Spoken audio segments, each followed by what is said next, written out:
भारत सरकार को इस मामले से जोड़ने का एक भी साक्ष्य नहीं है। सच ये है कि भारत के प्रधानमंत्री श्रीमान नरेंद्र मोदी जी के नेतृत्व में एक वैभवशाली भारत, एक गौरवशाली भारत, एक संपन्न भारत और एक समृद्ध भारत के निर्माण का संकल्प पूरा हो रहा है और कुछ विदेशी ताकतें और यहाँ कांग्रेसी मित्र इसको पचा नहीं पा रहे हैं और इसलिए संसद समय भी सोच समझ के तय किया। एक दिन पहले इस मामले को सामने लाया गया ताकि देश के विकास के लिए जो 17 विधेयक प्रस्तुत होना था उन पर चर्चा होनी थी, वो चर्चा बाधित हो जाए। गरीब, पिछड़े, महिलाओं और देश के अलग अलग वर्गों के कल्याण से जुड़े हुए मामलों पर चर्चा ना हो सके।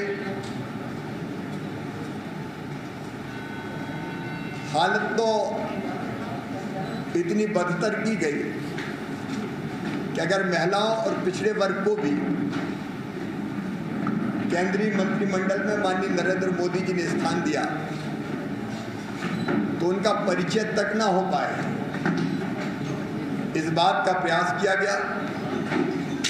जहां तक भारतीय जनता पार्टी का सवाल है, हम शुचिता की राजनीति में विश्वास रखते हैं और अपने गठन के प्रारंभ से ही भारतीय जनता पार्टी ने कहा है नेशन फर्स्ट, राष्ट्र हमारे लिए प्रथम है। लेकिन कांग्रेस के लिए परिवार प्रथम है। प्रथम और आखिरी भी, लास्ट भी अगर कोई है तो परिवार ही है। और मुझे तो ये समझ में नहीं आता, ऐसी कांग्रेस जिसकी राजनीतिक ताकत ही शून्य हो गई हो, उसकी जासूसी करके हम क्या करेंगे। श्रीमान राहुल गांधी जी खुद राजनीतिक रूप से शून्य हैं। अब आलू से सोना बनाने वाले व्यक्ति का फोन टैप करवा के हम क्या करेंगे। कांग्रेस खुद जासूसों से भरी हुई पार्टी है और कांग्रेस का तो इतिहास ही रहा है अपनी ही पार्टी के लोगों की जासूसी कराने का। और अगर आप इतिहास उठा के देखें तो 3 मूर्ति भवन से लेके एक सफदरजंग रोड तक 10 जनपद और एक सफदरजंग रोड से लेके 10 जनपद तक रहने वाले मुख्य नेता हमेशा जासूसों से घिरे रहे और जासूसी करके न केवल देश को बल्कि खुद अपनी पार्टी को ये लोग कमजोर करते रहे हैं। ये वो पार्टी है जिसमें कामराज हो या लाल बहादुर शास्त्री जी हो, जिन्हें इंदिरा जी ने जासूसी करके उस समय निपटाया था।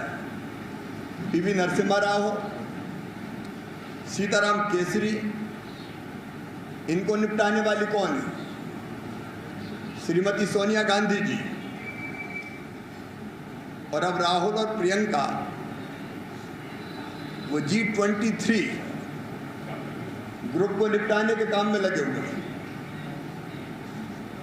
ये कांग्रेस का इतिहास है जो सबने देखा है। और भी इतिहास में अगर हम जाएं, कांग्रेस कोई दल तो नहीं बचा, कांग्रेस दलदल हो गया है। आप देखिए मध्य प्रदेश में भी कमलनाथ जी को निपटाने का काम कौन ने किया है? श्रीमान दिग्विजय सिंह जी ने। एक एक पल की जानकारी रखते थे और पीछे से सरकार भी खुद ही चलाते थे। मैं कांग्रेस कैसे जासूसी करती है इसके और कुछ उदाहरण आपके सामने प्रस्तुत करना चाहता हूं। राहुल गांधी जी देर रात को चीन की एम्बेसी जाते हैं और वो भी गुपचुप तरीके से जाते हैं। काहे के लिए गए थे पहले राहुल गांधी बताएं, गुपचुप क्यों गए, देर रात को क्यों गए।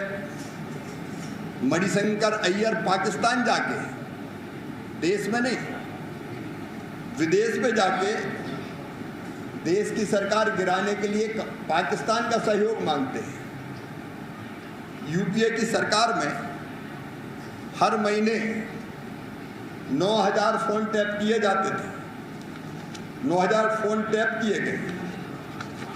9 जनवरी 2006 को समाजवादी पार्टी के तत्कालीन महासचिव अमर सिंह ने आरोप लगाया था कि मनमोहन सरकार उनके फोन टैप करवा रही है।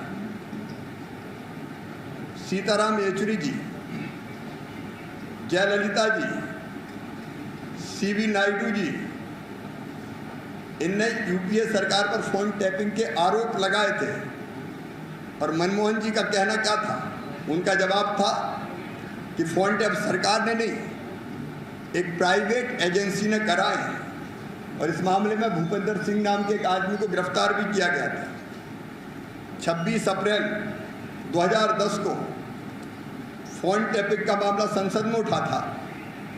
तब तत्कालीन वित्त मंत्री प्रणव दा, उन्होंने कहा था इस मामले में प्रधानमंत्री मनमोहन सिंह जी पक्ष रखेंगे।